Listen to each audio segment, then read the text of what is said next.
Hello, good to welcome you back to another episode of ideasSPACE with the Urban Design Group, Urban Nous, and me, Christopher Martin.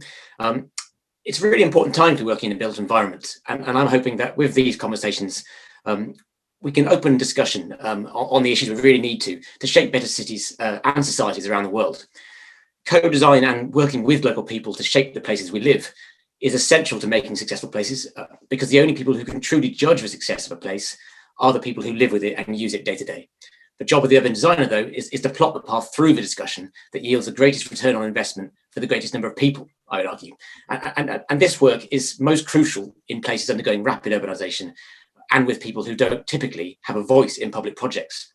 I'm really excited to be talking about these issues today with James Delaney, board member for Block by Block, which is a foundation backed by Mojang, Microsoft and UN Habitat to empower communities to turn neglected urban spaces into vibrant places using Minecraft as a tool for visualization and collaboration. James, really great to have you with us.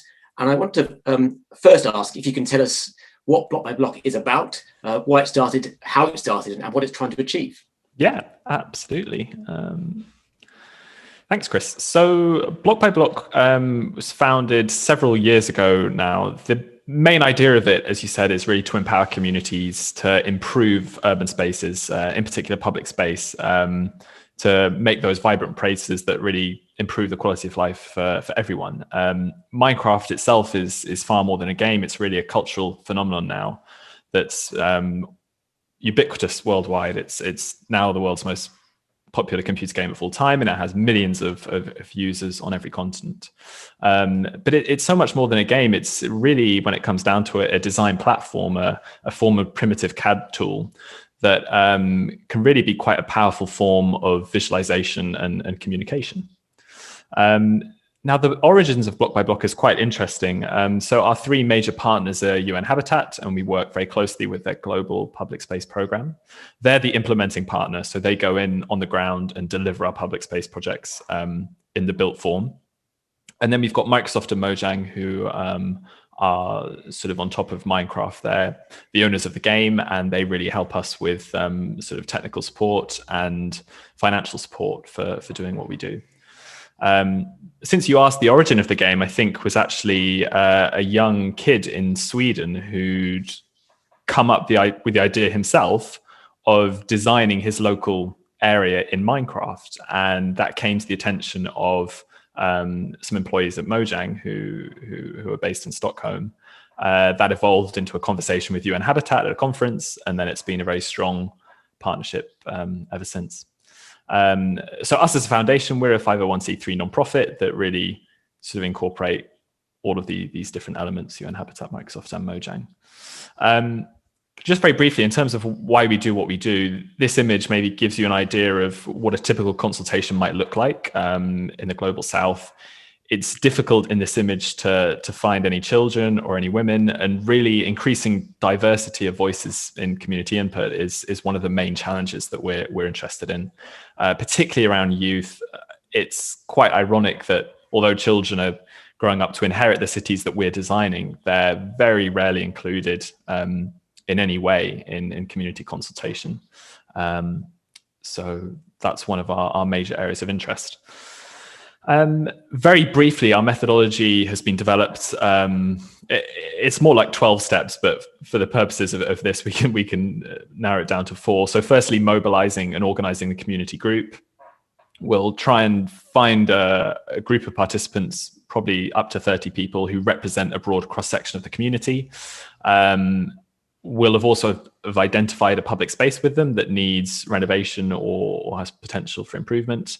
We'll then run the design workshop itself, which is normally 2 to 3 days, where we teach them how to use Minecraft, and we get them to design what they would like to see in the game themselves. So we provide a model of the existing site in Minecraft.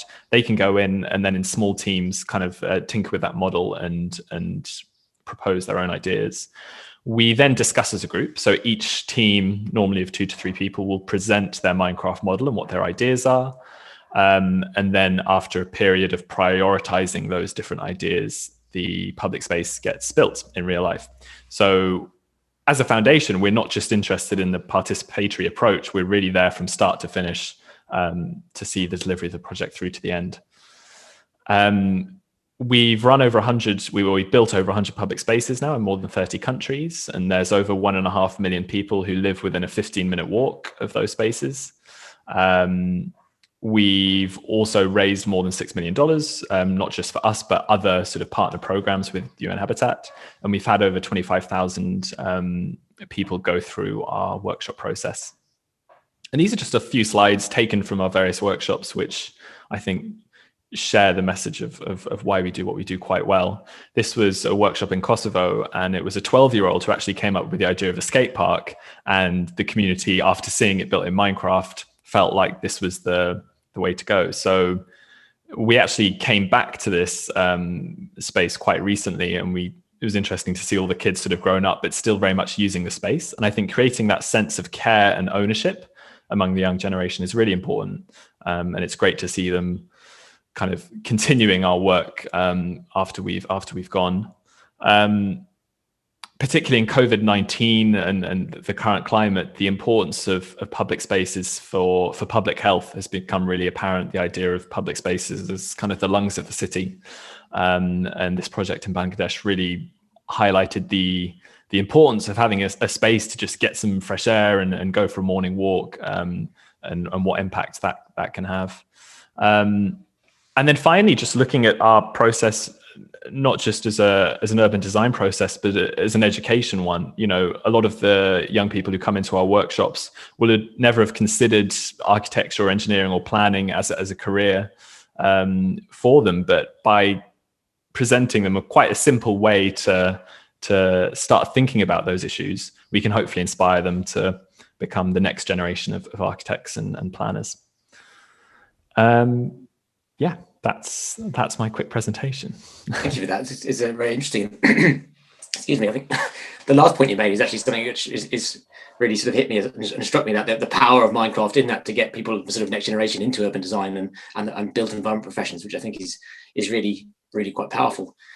I think you've touched on a huge amount of work that you do in the global south, and you've touched on some of the key issues. And I was wondering if you could just explain a little bit more about what are the key challenges you face in the global south, for you and your work, I think, but for public space in general as well. Yeah, that's a great question. I mean, public space often suffers on the agenda of local governments in some of the poorer cities, where issues like sort of, you know, safe water and sanitation and you know, safe housing really kind of overwhelm any attempt to start a discussion on public space. Whereas in fact, all those issues are actually very much a part of public spaces. You know, clean water, access to good sanitation and hygiene, that should all be built into, you know, accessible public space anyway. So that's perhaps our main issue, is raising the public space agenda in these spaces. We've often found that once we've done one project, it's in a certain space, it's much easier to engage with that local government, and it's kind of proof by project really. Once there's some action that we've made, it's much easier to get more buy-in. There are lots of logistical challenges to working in these areas, and that's where we're really lucky to have UN Habitat as an implementing partner. They've got, you know, local partners on the ground who do a lot of that hard work for us. Interestingly, I would say in the global south, there are maybe some things which are easier than they would be elsewhere. And one of the interesting things is when we talk about Minecraft, occasionally we do projects outside the global south, and when we do that, the main challenge is people's perception of Minecraft as a video game. They kind of instantly dismiss it as a serious tool. When we run our projects in some of these poorer areas, though, a lot of the participants don't know what Minecraft is, or they aren't, you know, they don't have much sort of much in the way of digital skills, and Minecraft can then kind of come in as a fresh thing. It doesn't have this baggage of being a video game. Yeah, no preconception of what it is. Yeah, and also there's an issue of red tape. I mean, we can build our projects quite quickly in the global south, working very closely with municipal partners. I feel like in a lot of areas in the global north, there's so much red tape around, public space and consultation that a project that might take 6 months to build somewhere else could take several years in a city like London. Yeah, I mean, that's something I really wanted to talk to you about. Actually, it's the sort of common stumbling blocks between the sort of co-design of public spaces and the delivery, as you say, in the global north is can be protracted sometimes with 5 years between the two. I think what are the common stumbling blocks you face, and what's the sort of experience of delivering projects on the ground? Yeah, I think one of the main things that we have to do is ensure that the consultation isn't just one element of the project. It's not just ticking a box somewhere in the middle and then handing it over. After the Minecraft workshop, we have a consolidated Minecraft model which really represents the community's vision for the space. Obviously, at some point, that Minecraft model needs to be translated to an architectural model or a design that can be built. So ensuring that whoever is the designer or the architect will then present that back to the community is really important for us, and make sure that what happens in that workshop isn't just kind of ticked off and forgotten about. But yeah, again, that's maybe perhaps a little bit harder to do in the global north and places like the UK, where consultation, unfortunately, is often just a box ticking exercise and forgotten about thereafter. And do you work with the architects throughout the process? Are they on board? Are they a UN Habitat resource, or are they sort of separate? They're local, but they are there throughout the process. And actually, during the workshop, we will try and have the architect and, if possible, a quantity surveyor there, so that when kids are building aquariums and opera houses, there can be someone there saying that might not fit within our budget. But absolutely, and also having local government there is really important for us, so that when the community is presenting their final model, they're doing it to the change makers and people who can make that happen, and hopefully replicate that process in other spaces around the city. Yeah, I think having political leadership is hugely important, I'm sure, and it certainly is in projects that I do. Just in terms of that political will and buy-in, it speeds things up, as I'm sure it does in your projects.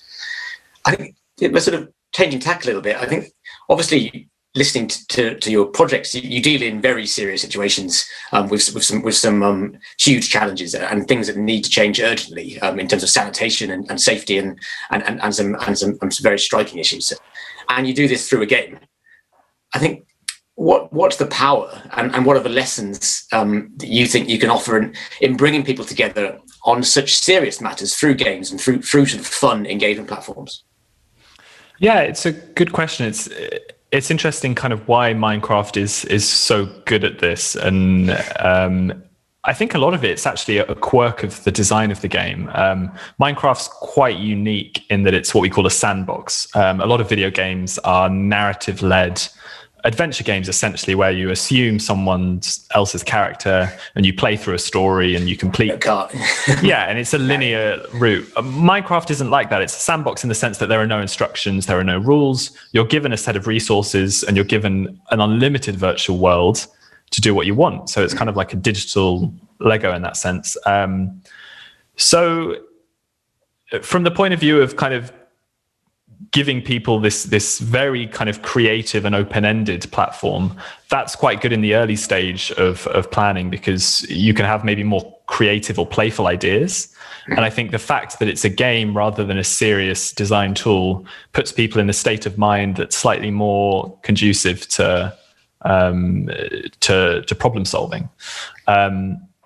There's also something around Minecraft being a multiplayer game. So being able to have multiple users in the same virtual space at the same time is quite interesting, because then you can have one character working in one area of the space, but they can have a visual connection and see what other people are doing elsewhere.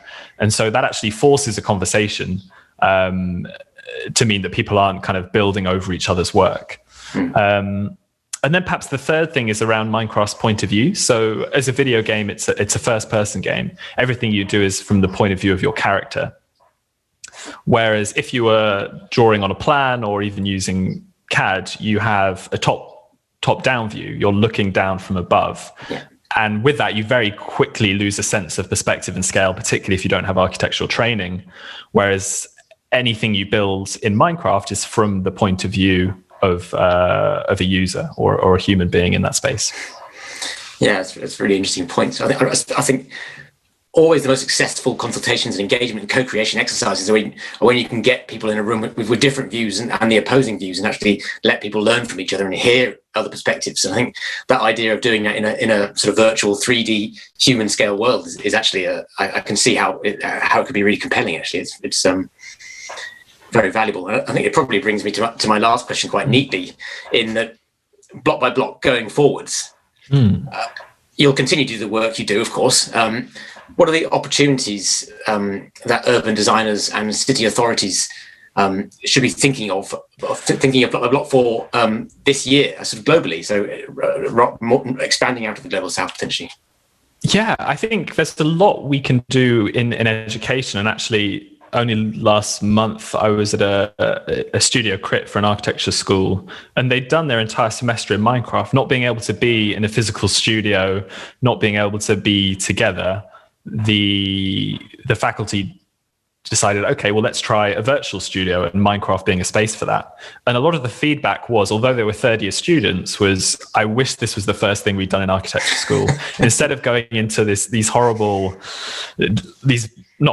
very complicated design software straight away, there's so much about the principles and basics of design that you can get with simple blocks in Minecraft. So I think there's a lot of work that could be done in partnership with academia and various curriculums. I think perhaps most of all, that has the potential to really inspire a whole generation. I mean, many architects and designers today will have played with Lego when they were young, and it's only logical that Minecraft is the follow-up from that. So how can we not just get these kids sort of interested and excited about design, but actually teach them about the importance of things like public space and the role that plays in the city? Yeah, really interesting. And going back to your initial point as well, in getting people just aware of these professions and that they exist, and that these things that they walk through and live in actually need to be designed, and actually that is a career path. It's a really valuable thing to learn at that age. It's been thank you for that. I've really enjoyed exploring the ideas with you. There's always more to talk about, but I'm afraid that's all the time we have. So just thanks again, James. It's been fantastic. And I also want to thank everyone who's listening into this. I hope you've enjoyed this episode of ideasSPACE by the Urban Design Group, Urban Nous, and me, Christopher Martin. More episodes coming your way, so get in touch if you have any questions, and do sign up to the Urban Design Group Urban Update so you can catch every episode. Thanks very much.